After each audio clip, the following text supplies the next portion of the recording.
From Rectangle Health, this is the Modern Practice Podcast, a show that provides you with fresh perspectives and practical advice from industry experts in the ever-changing world of healthcare technology. Every episode, we tackle a timely topic to help you stay current and simplify the business side of healthcare.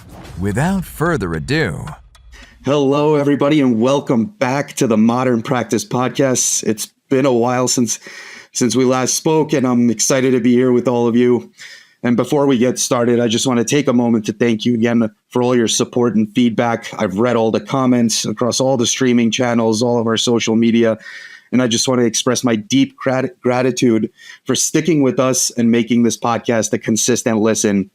I promise we're back and poised to deliver some really exciting and informative episodes, better than ever. And we've been busy since our last episode. Rectangle Health has rapidly grown, enhanced its product suite, launched a robust technology partnership program, developed and released some key integrations with practice management systems, and achieved and received several recognitions for the Practice Management Bridge platform. I invite you all to check all that out on rectanglehealth.com to see all this organization's doing to bring in a new era of efficiency. All right, now speaking of growth, we've got a growth expert here with us today, Zed Williamson, founder and CEO of Trackable Med. For over 10 years, Zed and his team have empowered practices to achieve their growth goals, utilizing a unique approach, which we're going to get to in a little bit. Zed is the host of the Physician Growth Accelerator podcast, which delivers actionable insights into the business side of medical practice and equips listeners with the knowledge they need to thrive. I'll have a link to the podcast and the Physician Growth Accelerator website so you can subscribe, tune in, and learn a little bit more about what Zed and his team are doing. Now, without further ado, Zed, welcome to the show and thanks for joining us. Thank you. It's a pleasure to be here. Appreciate it. Pleasure's all mine, and I've been excited to talk to you for a while now. We have a lot to cover, but before we dive in, I just want to give the audience a little bit of background on you, your career path, and some insight into Trackable Med, Physician Growth Accelerator. What is it that the company does and helps with? Sure. So a little bit of an origin story, just so people understand where I'm coming from. Yeah. Years ago, I come from the advertising world, and I am not fond of it as an industry, mainly because it's totally riddled with a complete lack of accountability to actual results. Sure. So I thought I thought that I was climbing the corporate ladder, and I realized I was climbing a ladder of something I wasn't passionate about. So I started Trackable Med back in 2011, and I did so with the idea that we could create outcomes, results on purpose using the understanding of neuroscience and cognitive behavior. Because in reality, all we want out there is we want patients who don't feel good, who are hurt, the people who don't realize that there's solutions for them. We want them to change their behavior. And that's why neuroscience. So started the company. It grew over the years, and we realized that here's a mistake that we made, is that, hey, to grow a medical practice, all it needs is new patients. That's not true. Because just because you have new patients doesn't mean that your practice is going to grow. There are potentially other constraints within the organization that holds back growth. And so what we developed is the Physician Growth Accelerator. And what we are simply are operational do-it-with-you consultants and leadership coaches for private medical practices. We focus on building a strong foundation so that the practice can thrive in any way it wants to. I'm a big fan of no one ever thinking they have to. What I mean by that is if you're in private practice, I believe you're important. I think you're important to society. What I don't ever want you to feel in private practice is that you have to sell or have to join a hospital system. I want you to have a moat so big around your business that you can choose to do what you want in how you either exit or don't exit or move through. And so that's who we are. We help people come out of that have to standpoint. Yeah, and I like what you said there about you don't have to, succumb to certain decisions. And I want to touch, and we'll get to it a little bit further, but first I want to touch on that neuroscience. What in particular sparked the interest and deep dive for you, and what's your approach into, as you consult these practices? Yeah, that comes from realizing that the advertising industry was broken, that the industry was celebrating itself on being creative, and creativity is fine, but it doesn't mean you did anything. Neuroscience, if we think about the human brain, we're working with some pretty old software, been around for a while. It was really good at keeping us alive in a world where that was very important. We had to avoid threat. We had to not die, right? So the brain had one goal: don't die. And the way it did it is by making decisions using very little energy, because we didn't have Walmart and grocery stores to get milk and eggs from. So that's where bias and heuristics come from. So our brain is built on this system of let's make very quick decisions to keep me alive. Well, now we live in a world where it's pretty easy to live, but our brain treats normal life as if it is a threat. And it drives so much of our behavior. And if we don't take that into account, it's very hard to make long-term changes. And so that's where, going down the rabbit hole of neuroscience and understanding human behavior and the 180 known biases that drive what we do every single day, it gives us a lever to pull to accelerate results, whether it's change within an organization, a patient realizing that there's something they can do about what they're suffering with, or even a physician regarding, what they want their practice to be. That all makes sense. It's really unique and interesting. I love that. As you've consulted and as you've grown your business, are you finding more often than not practices in that growth phase are thinking about expansion? Are they making knee-jerk reactions, like quick decisions, or is it often, thinking about it over the course of months and years before they make a decision, and does self-doubt sometimes play a part in all that? What are you seeing? Yeah, it's really interesting. So there's one thing I will argue anyone who tells me automatically that physicians are bad business people. I think that is an incorrect statement, but it gets said for a reason. So if you imagine a physician, what they were taught normal anatomy and abnormal anatomy, and they were taught biomechanical information. And if something is not working correct, how to fix it. And so they had spent their entire life looking for an individual problem within a very small span of a human existence and fix it. They didn't have any influence over a patient, whether how many 2-liter bottles of Dr. Pepper they've drank over the last 20 years, right? They are only fixing what's directly in front of them. The problem is that applied to business doesn't work. So everything taught to a physician on how to be the best for patients is the opposite of what you need in business. In business, you need the total root cause analysis and understanding of the system that's creating those results. So that's a long answer to your question is a lot of times the fixes are knee jerks and they're the wrong fixes for that reason. When you get that analysis paralysis, it's usually because it is a bigger topic and their biases, negativity bias, is keeping them from taking action. Confirmation bias is helping them see information to justify not taking action. And so people get caught in this, I quickly fix things, but I didn't really fix anything. I probably made more problems. Or I get stuck in ambiguity and I'm not able to move forward. Super interesting there. So I want to talk about when an organization is expanding and growing. Obviously, growing pains in any practice as they expand or looking to expand. What have you heard or seen as the major growing pains and causes of those growing pains? Yeah.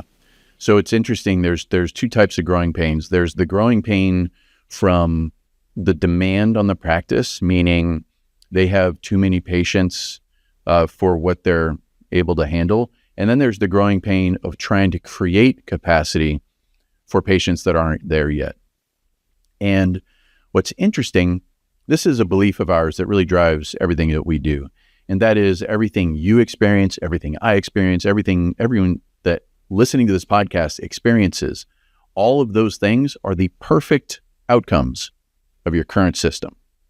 And I'll let that sit in for a moment, because sometimes people tilt their head like a dog going, what are you talking about? Because if we think about something as silly as stubbing our toe, we don't want to stub our toe. We wouldn't consider stubbing our toe perfect, but stubbing your toe is the perfect outcome of the system that created that. And our businesses are the same way.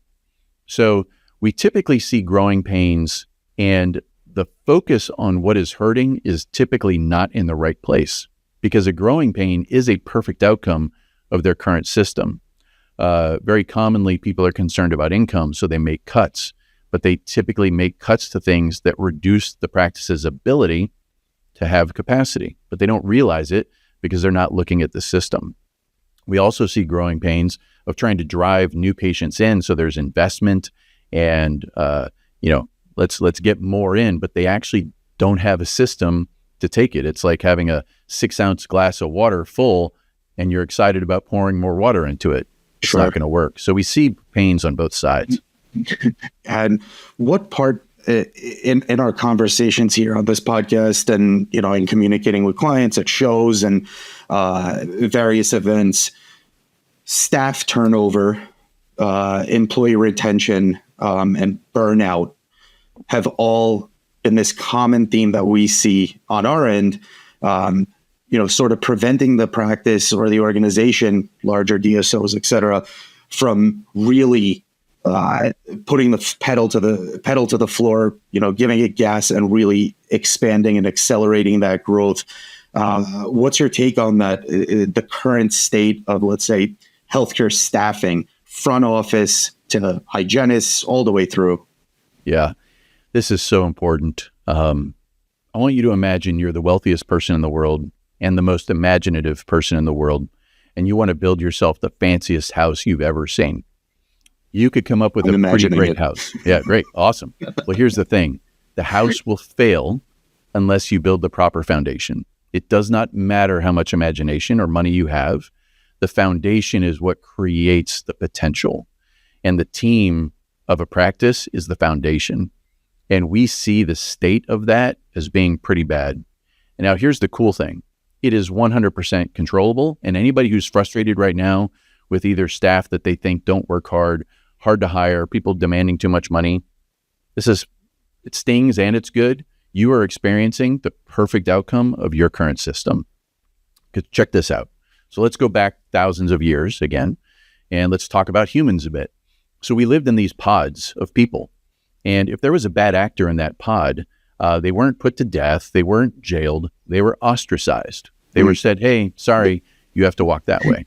Well, guess what being ostracized meant at that time? Certain death. Now, fast forward to today. This is something that's built into our DNA, right? The most similar experience we have as humans to the pods of humans that we spent thousands and thousands of years in is where we work. It's the community, right? And humans are a little bit strange as an animal on the earth. If you take an infant and put it in a field and leave it alone, it's not going to survive. That is not true for most everything else that exists on this planet. So community equals survival. And practices are community for the team. And this is why so many people witness defensiveness in the practice, is because if they feel they're going to be ostracized, then they are literally, their brain is saying, I am in danger of death. And what I don't want anyone to hear me say is we should be nicer to people, add ping pong tables, have more birthday parties, and rah-rah sis boom bah. That is not it at all. There's specific things that you can do that creates the standards for expectation and behavior in your pod of humans, where everyone comes together and says, yes, this is who we are. This is what we are going to accomplish, and nothing can get in our way. And it makes it so your hiring is better. It makes it so that the right people stay, the wrong people leave. And it's that foundation that allows you to build, the biggest mansion that you ever thought of. I love that.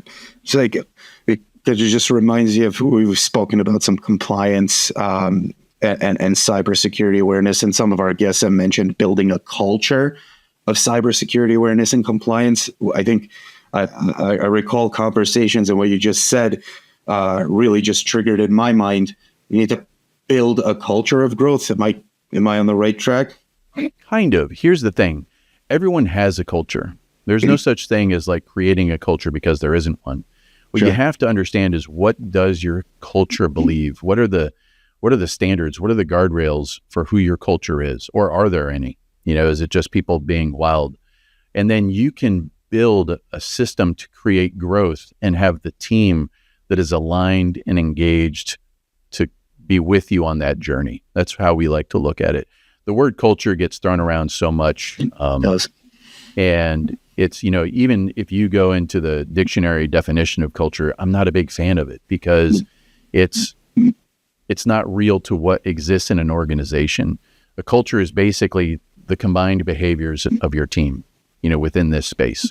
And so, can you build one? It is built, but it is not built by any single person. Yeah, makes a lot of sense there. So, Zed, I want to kind of get into what you and your team do and applying this unique approach to solve for the problems as you consult.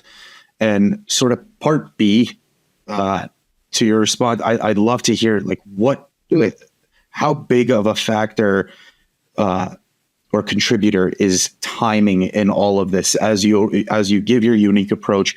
Is there ever an element where it's like it's too soon, or you're moving too fast, or you need to pump the brakes? Can you touch on that? Sure. So the first part of that question, the approach we take, first of all, I said we're operational consultants and leadership coaches. At the same time, consultants and coaches drive me nuts.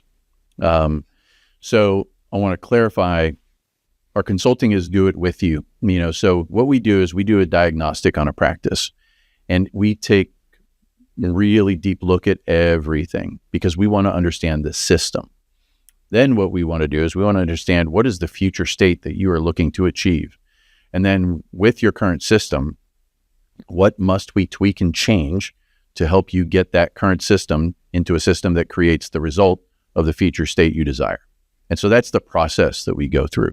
The diagnostic takes about 4 weeks.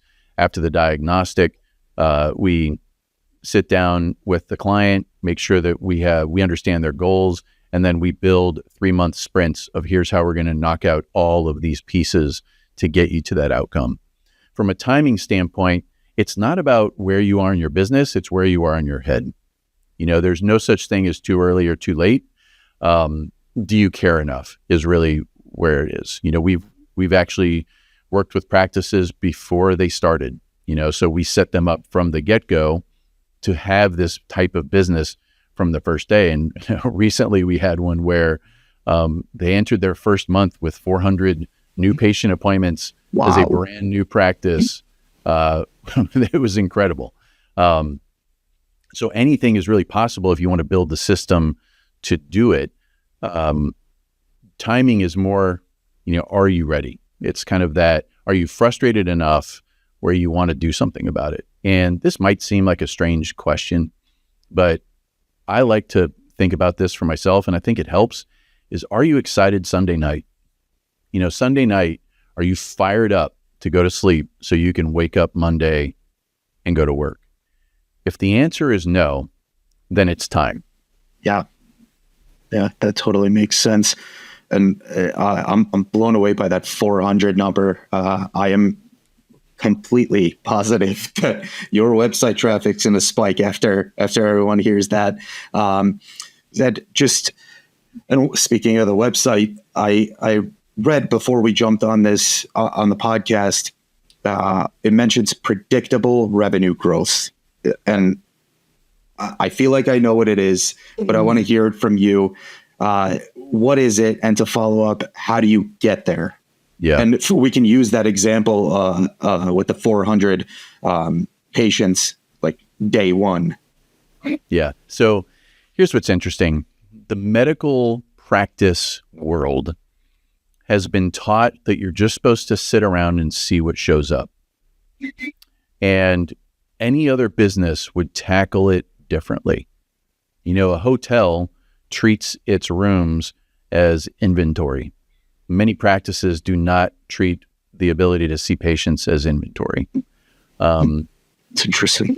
So if you think about, there's some standard business practices that we help people through. One is lifetime value.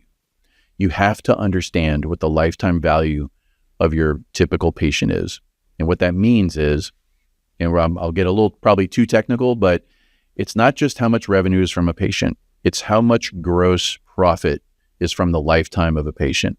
Gross profit meaning total revenue from the patient minus the expenses to treat that patient related to equipment and staff members related to clinical activities. Once you understand that number and you understand capacity, you can purposely create a plan to go achieve an outcome on purpose because you have all the math to say, this is what we're going to go do. Right now, typically practices are, okay, it's Monday, how many appointments we got today? Okay, let's, dig through the chaos. Whew, day's over. What's happening tomorrow? As opposed to, no, let's decide in advance. So creating that predictable outcome is very possible because all we're talking about is human behavior. I don't think anyone out there would say that there's a shortage of patients. The behavior aspects and math aspects is our brain likes us to be able to be off the hook. Our brain likes us to be comfortable. Okay. So you go ask any physician, let's say we'll just make it real easy. Let's call it a single physician business owner. And you ask, hey, are you busy? Everyone will tell you yes. But if you ask them to write down the number of patients that equal busy, if you ask that to 100 people, you'll get 100 different answers. Yeah, of so course. It's about creating the system, the equation that's right for that person, and then go doing it on purpose. Super interesting. I love that. I want to shift gears here, Zed, for 1 second. You obviously have different players in a practice, owners, staff members. What is the most, as you work with them, what is the most challenging part of getting that mindset and getting that excitement around waking up Monday morning? And is that different from, let's say, the owner, the dentist, potentially one plays the same role, and then the staff members? How does that differ? And what's the most challenging part of getting everyone sort of moving in the same direction, rowing in the same direction? Yeah. I'll mention a couple, and one will likely surprise you, but I think it'll make sense. Everyone should be able to be excited waking up Monday morning. I don't care what your pay is. I don't care what your role is. When you build roles for the organization that are right, when you have an environment where people are engaged and aligned, they like coming to work. So that is very much a doable thing. The biggest challenge is has this organization tried to do something that they didn't stick with before? And are you trying to overcome a staff that says, okay, well, here's the flavor of the month? It's in the corporate world, it would be the word initiative, right? You say initiative to anyone in the corporate world and they all wince and go, yep. Right? Because they just know, well, here's this, flash in the pan. Someone said something and someone else thought it was interesting. So we're all doing it and it's going to go away in 9 days. Okay. If you've had that in the past, that can be a challenge. Here's the biggest challenge. If there is a gossip, defensiveness, drama issue with the team, the biggest challenge is likely your staff's spouses. So hang with me on this one. Interesting. We care about connection as humans. And if you have people who are built to be negative and they consistently bring that vibe, chances are when they go home at the end of the day, the way they connect with whoever is at home, whoever their loved ones are, is complaining about work. It is really hard for that person to change that if that's where they feel connection with the people they love. And that's kind of this underground barrier. But imagine Sarah every day goes home to John, and Sarah and John both complain about work. And it's kind of like they have a glass of wine, they eat dinner, they laugh at how goofy work is, complain. And then one day Sarah really likes her job. And she comes home and John's like, so did you have another horrible day at work? It's really hard for Sarah to go, no, it was actually great, right? And so that's one of those underground barriers that you don't know you're going to run into it or not, but it's just there. That's really interesting, and I never would have pinned it on the spouse, that's for sure. But that all makes sense. And I'm going to take you out of your role as CEO and founder of Trackable Med, and I'm going to put you in a position where you are a dentist. You just signed your lease, and you got some patients lined up that are coming over from a previous practice or what have you, but you're hiring a team. Give me like a minute or two description of what your approach is, aside from the technical, just what is your approach to hiring the human being? Like who's the right human being on your team? Yep. So first thing I would do is I'm going to write down what we refer to as core behavioral values. If you've read any business book on the planet, they talk about core values. If you ask a group of businesses, do you have core values? They'll all go, yeah. And then if you say, how many of you have integrity as one of them? They'll all raise their hand, which makes it useless. Core values are relatively useless when they're just a word that is meaningless and never used. Core behavioral values, however, is describing a behavior which we are all in control of. So what I would suggest is I would have that person write the narrative of what that team member does on a daily basis that makes that owner proud. And I don't mean, you check emails and you're nice to patients. I mean, literally, what are the behaviors of the human? Is it someone who cares? Is it someone who's smart? Is it someone who figures out problems? Or is it someone who brings problems to you? Whatever the things are, the witnessable behaviors, write those down.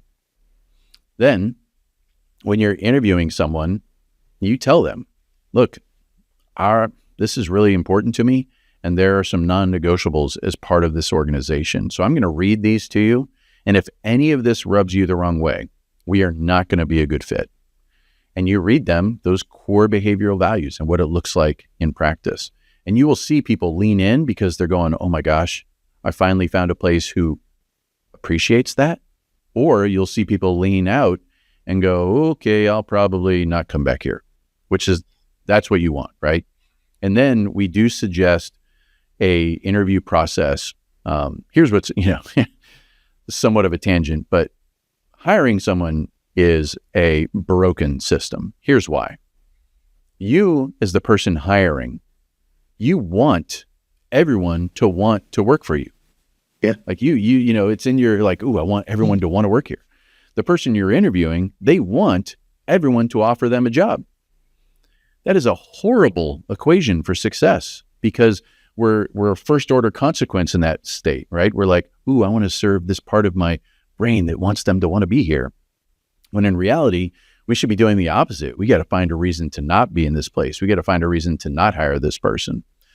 So that's the problem with hiring is we go in with that mindset and then we make gut decisions. And then lo and behold, 3 months later, they leave or you wish they would, right? So what we like to identify what are the skills, what is the knowledge, and what is the experience that are non-negotiables regarding someone's ability. And once I have those listed, what is the question I'm going to ask to tell me factually, yes or no, if that person has that? And then finally, there is basically a 4-question process that we always suggest, and it's really powerful. So let's say I was talking to you and I say, hey, I want you to pretend that you started here. Okay. I want you to fast forward a year. And I want you to look at the decision of working here as one of the best decisions you've ever made in your life. What has to happen between now and a year from now for you to feel that way? And what I've done is I've put your mind in a place where you will create reality. It's going to be hard for you to answer that question in a way you think I want to hear. And I'm going to learn something about you. And then I'm going to say, now I want you to fast forward to the same day, but now it's the worst decision you've ever made. What has to happen between now and then for that to be true? And now you tell me all the stuff you hate, all the stuff you're worried about. And I can make a decision at that point. Does that fit with who we are? But here's the kicker. Now you tell them yours. So you say, look, a year from now, if I'm looking at hiring you as one of the greatest decisions we've ever made, here's what I'd like to see between now and then to feel that way. On the other side of that, if hiring you is one of the worst decisions we've ever made, here's what we'd have to see to believe that. And just think about the expectations that have just been set for that person, the clarity in the role, and you get people who, again, lean in and go, please hire me. Or you get people who are like, I'm getting the hell out of here.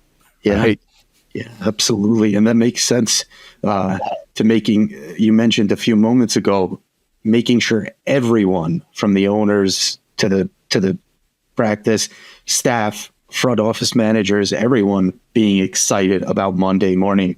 And I want to get back to this, where we've spoken about people, and I want to kind of touch on technology just a little bit and how that plays a role in as you're advising and as you plan these growth, as you develop these growth plans for your clients, and specifically the partnership with Rectangle Health, and what specifically intrigued you about the company, sparked a move forward to develop a partnership, and how does that Rectangle Health technology fit in with the growth model that you present and advise on? Yeah. Well, so going back to everything we experience is the perfect outcome of our current system. You know, if there's someone listening and they'd raise their hand that they wish they could collect faster. Okay. So right now it's not as fast as you want. That is the perfect outcome of your current system. I really like the technology that Rectangle brings to the table regarding that. I want you to think, maybe raise your hand if you think patient engagement could be better, the communication with patients. It could be sleeker. It could be, meet the expectations of today's society. If it's not, that's the perfect outcome of your current system. Rectangle does a really good job at helping with that. There's no tool that we automatically recommend to everybody. And that's because we always diagnose first. And sometimes people start using a tool too early because they get excited and they go down this technology, like, ooh, let's get a new tool and a new tool and a new tool. Yep. But if your foundation is, toast, it doesn't matter how many tools you pile on, right? So it's always important to understand, where is the constraint?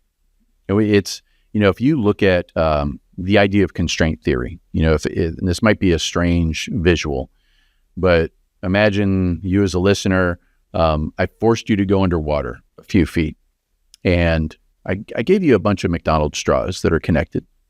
So you could breathe. It's uncomfortable, but you can breathe, right? Well, it doesn't matter which one of those straws I replace with a coffee straw. But what I've done is I've affected the system, which completely affects your result. And what happens is, in business, many times we're putting a tool, but we're putting it on the wrong straw. So if we can identify which straw is the coffee straw, and then understand how to best use what is in place and create the ability to accelerate from there, that's when these tools come into play. Yeah, you're essentially talking about eliminating bottlenecks in the process. So, brilliant. I love that. And we are thrilled to be partnered with you. But I want to kind of get back to this team and the humans. And I do feel, getting back to that, why don't I want to go to work on Monday? And in my discussion with various guests on the show during our, CE webinars, burnout is a huge factor. And it's that feeling of overwhelmed, overloaded, too much to do, too little time, wearing multiple hats, on. And it goes beyond just being tired. And it's a problem that we've heard from customers, we've heard from industry experts. And I'm curious what you hear after working with a provider, introducing tech and processes and advising to be more efficient, to get into the right mindset.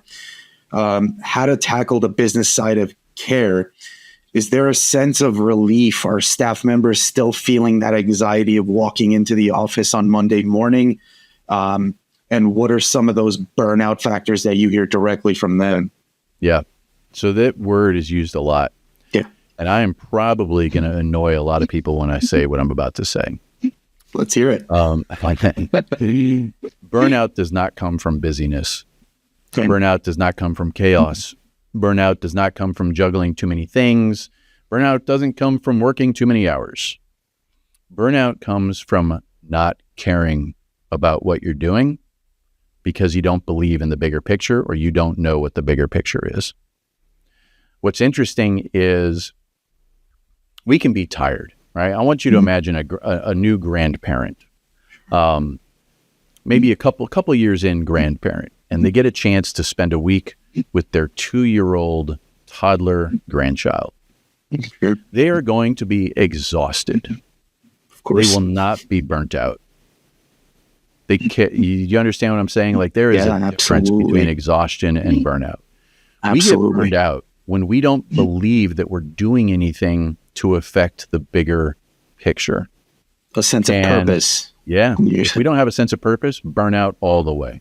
Yeah. Which is why we see, sometimes people go like, oh, I'm getting so burned out. We need to make it so I don't have to take so many calls. And we go, all right, let's figure out how to get, Sarah less calls. And you know what else? I don't like checking insurance. Well, let's figure out a way not to check insurance. You're just going to keep going because you didn't actually affect burnout.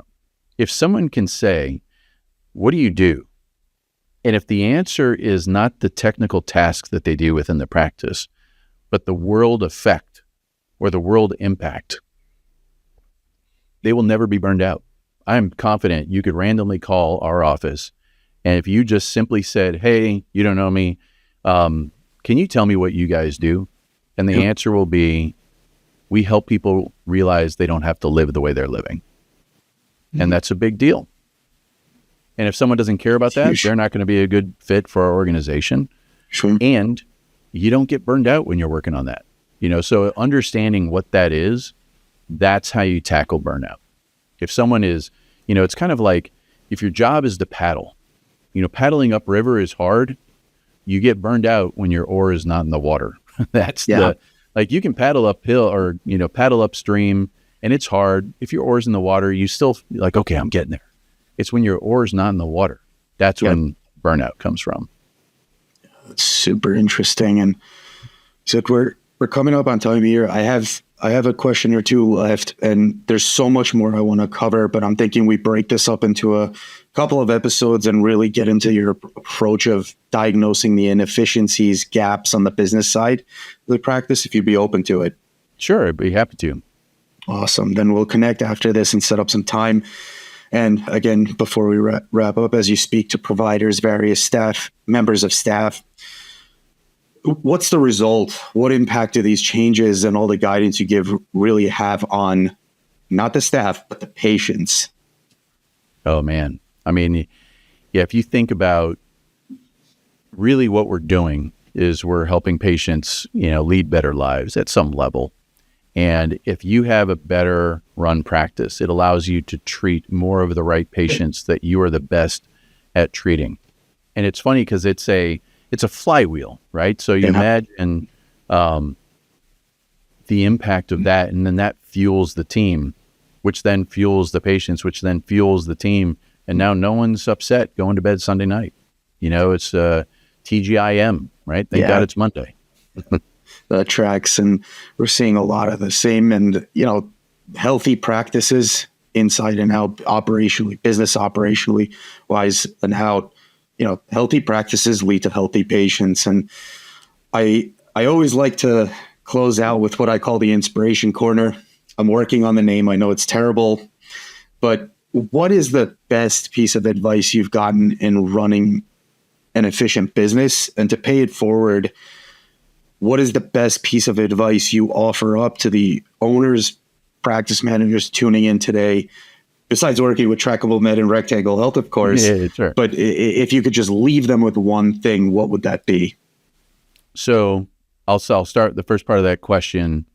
I was young, probably around 12 or 13.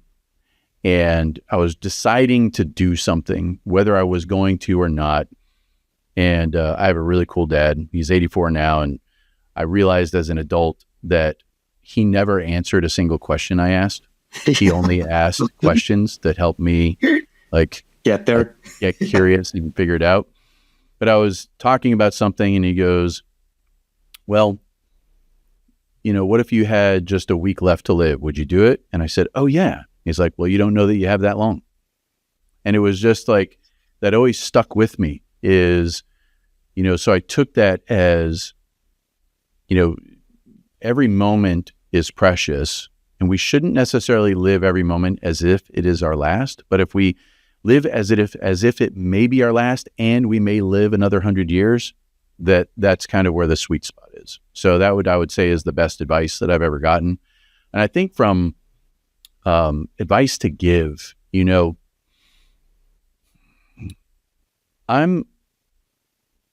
our brain is pretty cool. And if we just let it run itself, we can spend a lot of time not being happy because of bias. My advice, and not everybody likes it, is no one can make you angry. No one can make you sad. No one can make you happy. No one can make anything. It is 100% in the power of you as a human.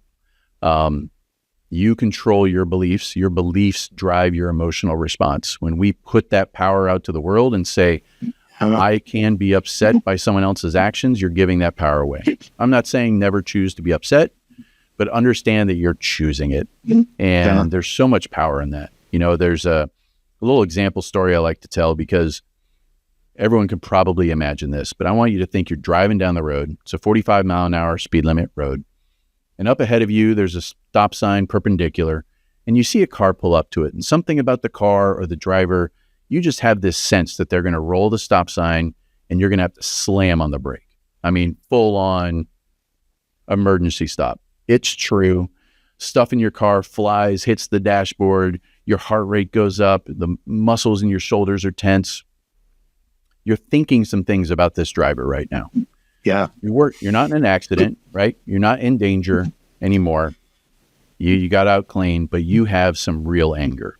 And confirmation bias is also helping, like, oh yeah, that person, because of that neighborhood or that driving that car, whatever, blah, blah, blah, blah, blah. Well, here's the part of the story I haven't told you. It was a mom driving and the kid in the back seat was bleeding to death and she was headed to the ER. That changes things. But nothing changed. And that's the power, right? Yeah. You still hit your brakes. You still didn't get in an accident. And so it's proof that our perspective is what drives belief, which drives our emotion. And so if I'm a big fan of just own it. If you're going to be angry, that's fine, but don't blame the other person. The anger is in you, and it's good to have standards. And I get angry. If someone crosses something that I believe is important, I'm going to get angry, but I'm choosing to get angry because it's important to me. So kind of a long answer, but I know we kind of went a little deep there. No, that was perfect because I didn't, as you were speaking it, I was just envisioning pulling up to that stop sign and, I'm getting angry. I'm not in a car and I'm nowhere near a car right now, but it's incredible what that, as you spoke, what happened, perspective, understanding. I think I took a step back and said, just have a little bit more patience and control this. And it's so true what you're saying. It's just all in perspective. So that was brilliant. Thank you for sharing that. And thank you for sharing the advice your dad gave. I think your dad and my dad might know each other. They're definitely giving out the same advice. Can't ever get a straight answer out of that guy, but amazing stuff, Zed. Thank you so much for joining us.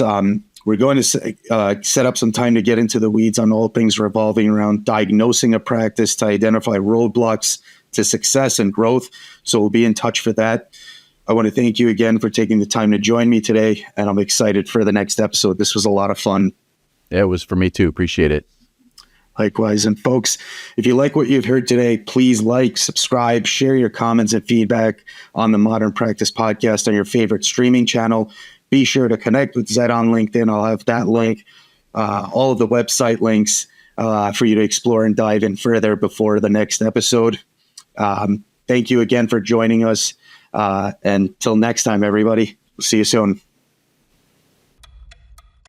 Thank you for listening to the Modern Practice Podcast. If you enjoyed today's conversation, subscribe on Apple Podcasts, Google Play, Spotify, or SoundCloud for new episodes. And follow Rectangle Health on social media for more helpful information, news, and event details. Thanks for tuning in.